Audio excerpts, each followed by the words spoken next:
Hello viewers, Sudip academy চ্যানেলে সবাইকে স্বাগত। আমি সুদীপ সরকার। তোমরা যারা দশম শ্রেণীতে নতুন উঠেছো, তোমাদের প্রথম পর্যায়ক্রমিক মূল্যায়নে ব্যাকরণের যে পার্ট, সেই পার্টে প্রথম যেটা রয়েছে সেটা হচ্ছে কারক। আজকে আমরা সেই কারক অংশ নিয়ে আলোচনা করব। তো চলো, কারকটা আমরা খুব সহজ করে, খুব জলের মতো করে আমরা বুঝে নেওয়ার চেষ্টা করব। আর এই ভিডিওটা যদি ভালো লেগে থাকে তাহলে তোমরা অবশ্যই লাইক করে বন্ধুদের মধ্যে শেয়ার করো। আর চ্যানেলে যদি নতুন ভিজিট করে থাকো তাহলে চ্যানেলটি অবশ্যই সাবস্ক্রাইব করে আমার পাশে থেকো। তোমাদের সাবস্ক্রাইব, তোমাদের লাইক আমাকে নতুন নতুন ভিডিও করতে অনেক উৎসাহিত করবে। তো চলো আলোচনা করছি। তাহলে আজকে দশম শ্রেণীর প্রথম যে ব্যাকরণের যে বিষয় সেটা হচ্ছে কারক। কারক নিয়ে আমরা আজকে আলোচনা করব। আচ্ছা, প্রথমেই বলি কারক কি, কারক বিষয়টা কি। কারক কিছুই না, কারক হচ্ছে যে করে বা কোনো কিছু করাকে কারক বলে। আচ্ছা, কারক, আচ্ছা কি করা কি কি করা বলে, এবার আমরা একটু বাক্যের মাধ্যমে সেটা বোঝার চেষ্টা করব। ধরো একটা কোনো বড় বাক্য, সেখানে আমরা বাক্যটা লিখে আমরা করার চেষ্টা করছি। ধরো শর্মিষ্ঠা, শর্মিষ্ঠা আচ্ছা বৈশাখ মাসে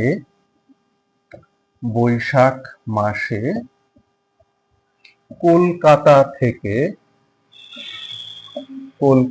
থেকে মায়ের জন্য একটি একটি না মায়ের জন্য নগদ টাকায় একটি শাড়ি কিনেছিলেন। আচ্ছা, কিনলেন। তাহলে এই বাক্যে আমরা যদি দেখি, আমরা কি দেখব? এই বাক্যে শর্মিষ্ঠা বৈশাখ মাসে কলকাতা থেকে মায়ের জন্য নগদ টাকায় একটি শাড়ি কিনেছিলেন। তাহলে এখানে কে করে? না, এখানে কি করাটা কি বোঝাচ্ছে? কিনেছিলেন বা কিনলেন। তাহলে আমরা এই যে কিনেছিলেন বা কিনলেন, এটা হচ্ছে বাক্যের ক্রিয়াপদ। তাহলে এটাকে আমরা কি বলবো? এটাকে আমরা বলবো ক্রিয়াপদ। এটা হচ্ছে ক্রিয়াপদ। তাহলে আমরা দেখব বাক্যের মধ্যে এটাই হচ্ছে ক্রিয়াপদ, আর অন্যান্য কি পদ আমরা এটা আলোচনা করব। আমরা আগে জেনেছিলাম যে পদ 5 প্রকার, কিন্তু না, পদ হচ্ছে 2 প্রকার। একটা হচ্ছে নামপদ আর একটা হচ্ছে ক্রিয়াপদ। তাহলে আমরা এটা জানলাম যে নামপদ এবং ক্রিয়াপদ। প্রসঙ্গত এই নামপদের মধ্যে আবার 4টে পদ রয়েছে: বিশেষ্য, বিশেষণ, সর্বনাম এবং অব্যয়। আর এই ক্রিয়াপদটা দিয়ে আমরা মোট 5 রকমের পদের কথা পড়েছিলাম। তো চলো এই বাক্যে আমরা দেখি এই ক্রিয়াপদের সঙ্গে ক্রিয়াপদ ছাড়া অন্যান্য তাহলে সব পদগুলো কি? না, সব পদগুলো হচ্ছে নামপদ। সব পদগুলো হচ্ছে নামপদ। আচ্ছা, তাহলে যদি আমরা মনে করি এত বড় একটা বাক্যে, ঠিক আছে, এই ছোট্ট ক্রিয়াপদ কিনেছিলেন বা কিনলেন, এটাকে যদি আমরা বাদ দিয়ে দিই, এটাকে যদি আমরা বাতিল করে দিই, বের করে দিই বাক্য থেকে, তাহলে কি হবে? কিছু হবে? আচ্ছা, চেষ্টা করি তাহলে। এই কিনেছিলেন পদটাকে বাদ দিয়ে দিলাম। শর্মিষ্ঠা বৈশাখ মাসে কলকাতা থেকে মায়ের জন্য নগদ টাকায় একটি শাড়ি। তাহলে কি কোনো বাক্যের কোনো অর্থ বোঝালো? না, কোনো অর্থ বোঝালো না। তাহলে আমরা দেখতেই পাচ্ছি এটা যদিও ছোট হয়, কিন্তু এটা একটা বাক্যের হচ্ছে প্রাণ, অর্থাৎ ক্রিয়াপদ বাক্যের প্রাণ, আর অন্যান্য নামপদগুলো হচ্ছে বাক্যের এক একটি অঙ্গ প্রত্যঙ্গ। আচ্ছা চলো, এবার আমরা কারক শব্দটা নিয়ে একটু আলোচনা করব। তাহলে কারক শব্দটা কি? এটা একটি সংস্কৃত শব্দ। কারক শব্দটা একটি সংস্কৃত ওয়ার্ড বা শব্দ। এটাকে যদি আমরা বিশ্লেষণ করি তাহলে আমরা কি পাবো? না, ক্রি ধাতু আর হচ্ছে নক প্রত্যয়। ক্রি ধাতু আর নক প্রত্যয়, এই দুইয়ের সমন্বয়ে তৈরি হয়েছে কারক। আচ্ছা, ক্রি ধাতুর অর্থ হচ্ছে কি? না, করা, আর নক হচ্ছে যে করে। তাহলে আমরা কারক শব্দটার অর্থ কি পেলাম? যে করে, যে করে তাকে কি বলা হয়? তাকে বলা হয় কারক, তাকে বলা হয় কারক। আচ্ছা চলো এইবার আমরা দেখব এই টোটাল বাক্যের মধ্যে ক্রিয়াপদের সঙ্গে নামপদের যে যে সম্পর্ক, সেই সম্পর্কগুলো কিভাবে সম্পন্ন হচ্ছে সেগুলো আমরা দেখব। যেমন কিনেছিলেন বা কিনলেন, এর সাথে শর্মিষ্ঠার কি সম্পর্ক রয়েছে? যদি আমরা দেখি কিনলেন বা কিনছিলেনের সঙ্গে শর্মিষ্ঠার সম্পর্ক হচ্ছে কে কিনেছিলেন, কে কিনেছিলেন, কে বা কারা, কে কিনেছিলেন। আচ্ছা তারপরে কি বৈশাখ মাসে, এই বৈশাখ মাসের সঙ্গে কিনেছিলেনের কি সম্পর্ক? না কখন কিনেছিলেন, কখন কিনেছিলেন বা সময়ের সম্পর্ক, এটা হচ্ছে সময়ের সম্পর্ক। তারপরে কলকাতা থেকে, আচ্ছা কোন জায়গা থেকে? না কলকাতা থেকে, অর্থাৎ কোথা থেকে, কোথায়, কোথা থেকে, অর্থাৎ কোথা থেকে এটা। আচ্ছা তারপরে কি মায়ের জন্য, এটা কার জন্য? মায়ের জন্য, তাহলে কোনো কিছুর জন্য সম্পর্ক। আচ্ছা তারপরে কি নগদ টাকায়, তাহলে কি দিয়ে কিনলেন, এটা কি দিয়ে সম্পর্ক রয়েছে। আচ্ছা তারপরে কি একটি শাড়ি, শাড়িটা হচ্ছে কি কি কিনলেন, কি কিনলেন, শাড়ি কিনলেন। তাহলে আমরা এখানটায় দেখতে পাচ্ছি ক্রিয়াপদের সঙ্গে প্রত্যেকটা ওয়ার্ডের বা প্রত্যেকটা পদের একটা করে সম্পর্ক রয়েছে, সেই সম্পর্কগুলোই আমরা বের করার চেষ্টা করলাম। তাহলে আমরা এক কথায় বলতে পারি কারক তাকেই বলে, অর্থাৎ কোনো বাক্যের মধ্যে নাম পদের সঙ্গে ক্রিয়াপদের যে অন্বয় বা সম্পর্ক, তাকেই আমরা কারক বলবো। চলো এবার আমরা একটু দেখছি এই কারককে আমরা কয় ভাগে ভাগ করতে পারি। কারক মাত্র 6 ভাগে বিভক্ত। তাহলে আমরা কারকের শ্রেণী বিভাগগুলো একটু আলোচনা করার চেষ্টা করি। শ্রেণী বিভাগ। আচ্ছা কারককে কয় ভাগে ভাগ করতে পারি? 6 ভাগে। তো চলো 6 ভাগে কি কি আমরা একটু দেখার চেষ্টা করি। আচ্ছা কারক প্রথম হচ্ছে কর্তা কারক বা কর্তৃকারক। আচ্ছা কর্তৃকারক। 2 নম্বর হচ্ছে কর্মকারক, কর্মকারক। 3 নম্বর হচ্ছে করণ কারক, করণ কারক। আচ্ছা 4 নম্বর হচ্ছে নিমিত্ত কারক, নিমিত্ত কারক।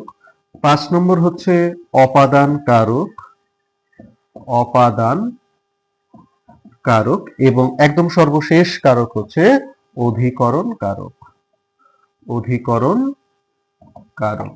তাহলে আমরা কারকের শ্রেণী বিভাগগুলো খুব সহজেই বুঝে নিলাম। প্রথম হচ্ছে কর্তৃকারক, তারপরে কর্মকারক, তারপরে করণ কারক, তারপরে নিমিত্ত কারক, তারপর অপাদান এবং সর্বশেষ হচ্ছে অধিকরণ।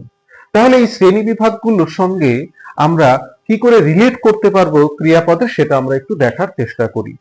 যেমন কর্তার সাথে ক্রিয়াপদের কি সম্পর্ক, অর্থাৎ কি দিয়ে আমরা প্রশ্ন করব। প্রথম কর্তৃকারক কি করে বের করবো আমরা, একটা সহজ টেকনিক তোমাদের বলে দিই। প্রথমে যদি আমরা এই ক্রিয়াপদকে কে বা কারা, কে বা কারা দিয়ে যদি প্রশ্ন করে উত্তর পাই, তাহলে সেটা কি হয়? না সেটা কর্তৃকারক হয়। তাহলে আবারও বলছি, ক্রিয়াপদকে কে বা কারা দিয়ে যদি আমরা প্রশ্ন করি, তাহলে যদি উত্তর পাই, তাহলে সেটা কি হবে? সেটা কর্তৃকারক হবে। যেমন এই বাক্যের মধ্যে আমরা দেখছি যে কিনেছিলেন বা কিনলেন। আচ্ছা কে কিনলেন? না শর্মিষ্ঠা কিনলেন। তাহলে এই যে আমরা উত্তর পেলাম, এটা হচ্ছে কর্তৃকারক। আবারও বলছি, ক্রিয়াপদকে কে বা কারা দিয়ে প্রশ্ন করলে যদি আমরা উত্তর পাই, তাহলে সেটা হবে কর্তৃকারক। 2 নম্বর হচ্ছে কি? না কর্মকারক। 2 নম্বর কর্মকারক। আচ্ছা কর্মকারক কি? না কর্মকারক হচ্ছে কাকে, কর্মকারক হচ্ছে কি বা কাকে, কি বা কাকে দিয়ে প্রশ্ন করলে যদি উত্তর পাই, তাহলে সেটা কি হবে? কর্মকারক। আচ্ছা তাহলে আমরা এখানটায় আমরা কর্মকারক কি দেখলাম? এই যে এইখানটায় দেখলাম কি দিয়ে প্রশ্ন করেছি, অর্থাৎ কি কিনলেন? না শাড়ি কিনলেন। তাহলে এখানে কি দিয়ে যদি আমরা প্রশ্ন করে ক্রিয়াপদকে উত্তর পাই, তাহলে সেটা কি হবে? কর্ম সম্বন্ধ। অর্থাৎ সহজ করে বলা যায়, কর্তা যাকে আশ্রয় করে কোনো কাজ সম্পন্ন করে, তাকে বলা হয় কর্ম কারক। এবার চলো আমরা নেক্সট চলে যাই করণ কারক।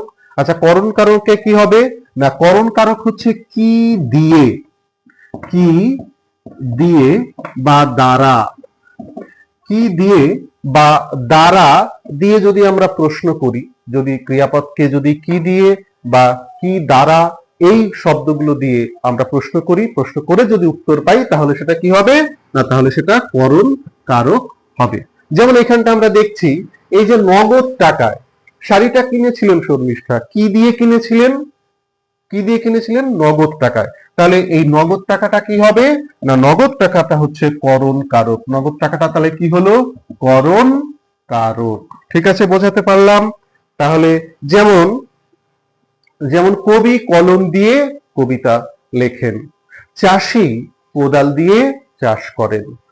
আচ্ছা, কৃষক লাঙল দিয়ে জমি চাষ করেন। এই শব্দগুলোর মধ্যে দিয়ে আমরা কি দিয়ে, অর্থাৎ কর্তা কি দিয়ে বা কার দ্বারাই কাজ করছে, সেটা হচ্ছে করণ কারক। চলো আমরা একদম তারপরে চলে যাচ্ছি নিমিত্ত কারক। নিমিত্ত কারক বিষয়টা কি একটু সহজ করে বোঝার চেষ্টা করছি। তাহলে ক্রিয়াপদকে ক্রিয়াপদকে আমরা কি দিয়ে প্রশ্ন করব না, ক্রিয়াপদকে হচ্ছে কি বা কি বা কার জন্য, কি বা কার জন্য, এই কি বা কার জন্য দিয়ে যদি আমরা ক্রিয়াপদকে প্রশ্ন করি তাহলে যে উত্তর পাবো সেটা হচ্ছে নিমিত্ত কারক। আচ্ছা, এখানটা এই বাক্যের মধ্যে আমরা দেখলাম যে কি বা কার জন্য, এখানে আমরা দেখছি মায়ের জন্য।